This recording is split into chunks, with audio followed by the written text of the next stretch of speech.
આકાશવાણી અમદાવાદ વડોદરા પ્રાદેશિક સમાચાર કરણ મકવાણા વાંચે છે. સૌપ્રથમ મુખ્ય સમાચાર. નિષ્પક્ષ ચૂંટણી યોજવા ગુજરાત સહિત 6 રાજ્યોના ગૃહ સચિવોની ચૂંટણી પંચ દ્વારા બદલી કરાઈ. આચારસંહિતા ખર્ચ અને નિરીક્ષણ અંગે ચૂંટણી પંચે રાજકીય પક્ષોને એલર્ટ કર્યા. લોકસભાની સામાન્ય ચૂંટણી મુક્ત, ન્યાયી અને નિર્ભય વાતાવરણમાં યોજાય તે માટે અમદાવાદમાં મીડિયા મોનિટરિંગ સેન્ટર દ્વારા ચૂંટણીલક્ષી બાબતો પર બાજ નજર. ઇલેક્ટ્રિક વાહનોને પ્રોત્સાહન આપવા ગુજરાત ચેમ્બર ઓફ કોમર્સ ખાતે બેઠક યોજાઈ. અંગત કારણોસર કોંગ્રેસના અમદાવાદ પૂર્વના ઉમેદવાર રોહન ગુપ્તાએ ચૂંટણી લડવાની ના પાડી. ચૂંટણી વ્યવસ્થાપન અંગે અમદાવાદ પોલીસે વિવિધ જાહેરનામા બહાર પાડ્યા. હવામાન વિભાગ દ્વારા માર્ચ મહિનાના અંત સુધીમાં ગરમીનો પારો 40 ડિગ્રી સુધી પહોંચે તેવી આગાહી કરાઈ. સમાચાર વિગતવાર.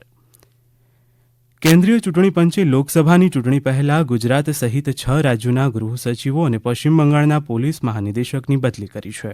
સૂત્રોના જણાવ્યા મુજબ ગુજરાત, ઉત્તર પ્રદેશ, બિહાર, ઝારખંડ, હિમાચલ પ્રદેશ, ઉત્તરાખંડના ગૃહ સચિવોની બદલી કરાઈ છે. મિઝોરમ અને હિમાચલ પ્રદેશના સામાન્ય વહીવટ વિભાગના સચિવોની પણ બદલી કરવામાં આવી છે.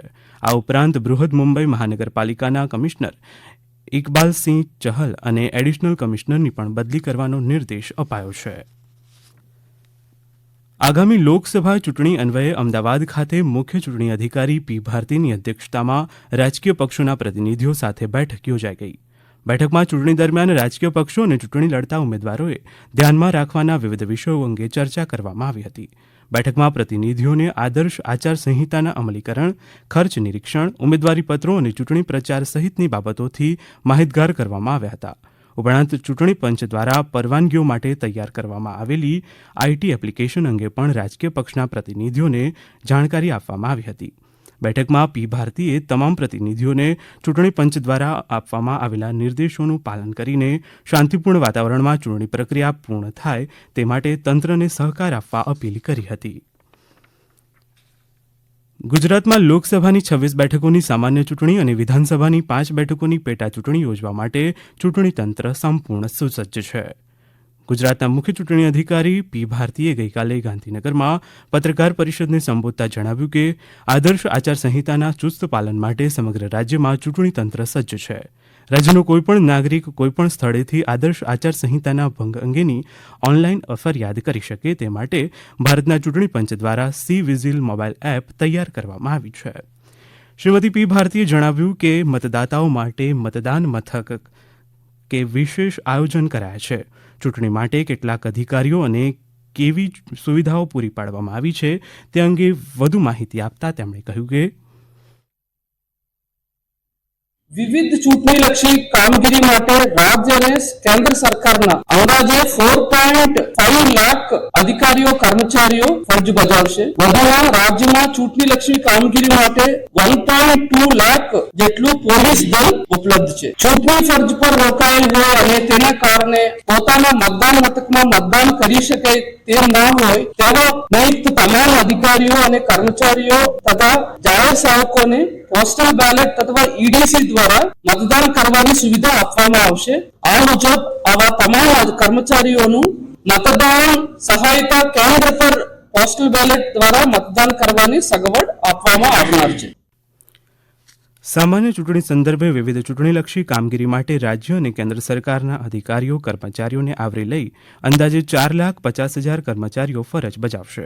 જેમાં 55,800થી વધુ પ્રિસાઇડિંગ ઓફિસર્સ, 1,67,000થી વધુ પોલિંગ ઓફિસર્સ, 6,300થી વધુ સેક્ટર ઓફિસર અને 5,200થી વધુ માઇક્રો ઓબ્ઝર્વર્સ સહિતના અધિકારીઓ કર્મચારીઓનો સમાવેશ થાય છે. ચૂંટણી જાહેર થતાની સાથે જ ચૂંટણી ખર્ચ પર દેખરેખ અને નિયંત્રણ રાખવા માટે તમામ જિલ્લાઓમાં 756 flying squad, 206 accounting team, 251 video viewing team અને 480 વિડીયો સર્વેલન્સ ટીમ કાર્યરત કરવામાં આવી છે. લોકસભાની સામાન્ય ચૂંટણી મુક્ત, ન્યાયી અને નિર્ભય વાતાવરણમાં યોજાય તે માટે અમદાવાદ જિલ્લા ચૂંટણી અધિકારી અને કલેક્ટર પ્રવીણા ડીકેના નેતૃત્વમાં મીડિયા મોનિટરિંગ સેન્ટરની કામગીરી શરૂ થઈ છે. ચૂંટણીમાં પ્રિન્ટ અને ઇલેક્ટ્રોનિક મીડિયામાં આવતા ફેક ન્યૂઝ, પેઇડ ન્યૂઝ, આચારસંહિતા ભંગની બાબતો પર દેખરેખ રાખવા કલેક્ટર કચેરી ખાતે મીડિયા મોનિટરિંગ સેન્ટરની કલેક્ટર શ્રી પ્રવીણા ડીકે અને કમિટીના સભ્યોએ મુલાકાત લીધી હતી. આ માટે વિવિધ સ્ટાફને તાલીમ આપી ખાસ નિમણૂક કરાઈ છે. ચૂંટણી પંચ દ્વારા લોકસભાની સામાન્ય ચૂંટણી અને રાજ્યની 5 વિધાનસભાઓની પેટા ચૂંટણીને ધ્યાને લઈને મળતી ફરિયાદોનું ઝડપથી અને અસરકારક નિયંત્રણ થાય તે હેતુથી સામાન્ય વહીવટ વિભાગ ચૂંટણી પ્રભાગ સચિવાલય ગાંધીનગર ખાતે એક નિયંત્રણ કક્ષ કાર્યરત કરવામાં આવ્યો છે, જે ગત 16મી માર્ચથી આગામી 6 જૂન 2024 સુધી જાહેર રજાઓ સાથે તમામ દિવસોમાં ચાલુ રહેશે. આ નિયંત્રણ કક્ષના ટેલિફોન નંબર છે 079-232 57791 પરથી પણ ચૂંટણી સંબંધિત ફરિયાદો અને રજૂઆતો સ્વીકારવામાં આવશે. આ સમાચાર આપ આકાશવાણીના અમદાવાદ વડોદરા કેન્દ્ર પરથી સાંભળી રહ્યા છો. ઇલેક્ટ્રિક વાહનોને પ્રોત્સાહન આપવા અને વેપાર અને ઉદ્યોગની ક્રિયાને સરળ બનાવવાના આશયથી ગુજરાત ચેમ્બર ઓફ કોમર્સ ખાતે એક બેઠક યોજાઈ ગઈ. Gujarat chamber of commerce and industries અને સિંગાપોર ઇકોનોમિક ડેવલપમેન્ટ બોર્ડના એક્ઝિક્યુટિવ વાઇસ પ્રેસિડેન્ટ તેમજ EXCOના સભ્ય બેંગકોક પીની આગેવાનીમાં એક પ્રતિનિધિમંડળ દ્વારા આ બેઠક યોજવામાં આવી હતી. ગુજરાતના લોકોની સહજ ઉદ્યોગ સાહસિકતા અંગે વાત કરતા GCCIના સિનિયર ઉપપ્રમુખ સંદીપ એન્જિનિયરે નવીનીકરણીય અને ટકાઉ ઉર્જા પ્રત્યે ગુજરાતના સક્રિય વલણ પર ભાર મૂક્યો હતો.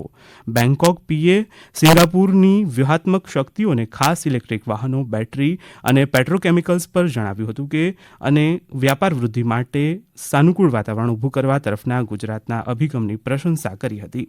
ઇલેક્ટ્રિક વાહનોના બજાર માટે દ્વિપક્ષીય સહકાર માટેના માર્ગો શોધવા બેઠકમાં ફળદાયી ચર્ચા થઈ હતી. લોકસભા ચૂંટણી 2024 માટે કોંગ્રેસ દ્વારા 12મી માર્ચે જાહેર કરાયેલ યાદીમાં ગુજરાતના 7 ઉમેદવારોના નામ જાહેર થયા હતા.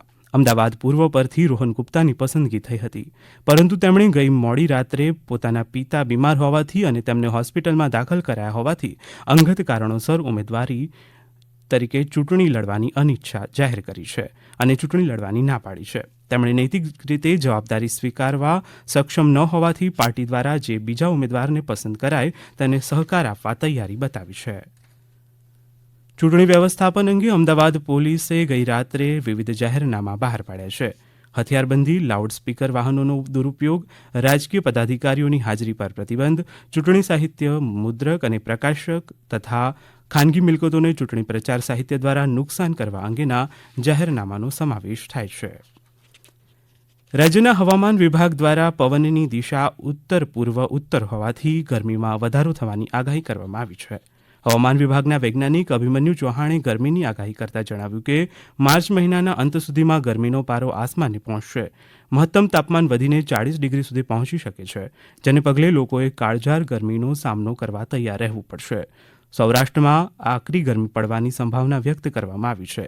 ગઈકાલે સૌથી વધુ નલિયામાં 38 ડિગ્રી તાપમાન નોંધાયું છે, જ્યારે અમદાવાદમાં 36.1 ડિગ્રી અને ગાંધીનગરમાં 36 ડિગ્રી તાપમાન નોંધાયું છે.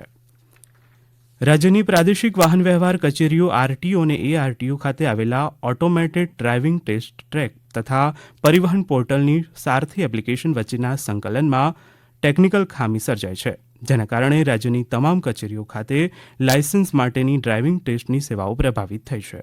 તમામ અરજદારોની ડ્રાઇવિંગ ટેસ્ટ માટેની એપોઇન્ટમેન્ટ અન્ય દિવસે ફરીથી યોજવામાં આવશે તેમ વાહન વ્યવહાર કમિશનર કચેરીની યાદીમાં જણાવાયું છે. આગામી દિવસોમાં ડાકોર ખાતે ફાગણ સુદ પૂનમનો મેળો ભરાતો હોવાથી અને મોટી સંખ્યામાં પદયાત્રિકો હોળીના પર્વ માટે ડાકોરના ઠાકોરના દર્શનાર્થે જાય છે. અમદાવાદ શહેરના જુદા જુદા વિસ્તારોમાંથી જશોદાનગરથી હાથીજોણ રિંગ રોડ, લાલગેબી સર્કલથી હાથીજોણ મહેમદાવાદ મુખ્ય નેશનલ હાઈવે પરથી ડાકોર પગપાળા દર્શને યાત્રિકો જતા હોય છે, ત્યારે અમદાવાદ પોલીસ દ્વારા જાહેરનામું બહાર પાડવામાં આવ્યું છે. પાટણ જિલ્લામાં RTI એક્ટ એટલે કે શિક્ષણ મેળવવાના હક અન્વયે શૈક્ષણિક વર્ષ 2024-25માં નબળા અને વંચિત જૂથના બાળકોને ખાનગી શાળાઓમાં ધોરણ 1માં વિનામૂલ્યે પ્રવેશ આપવાની કાર્યવાહી અંતર્ગત પાટણ જિલ્લાની 135 જેટલી બિન અનુદાનિત ખાનગી પ્રાથમિક શાળાઓમાં રાઇટ ટુ એજ્યુકેશન હેઠળ બાળકોને પ્રવેશ મળશે. અંતમાં મુખ્ય સમાચાર.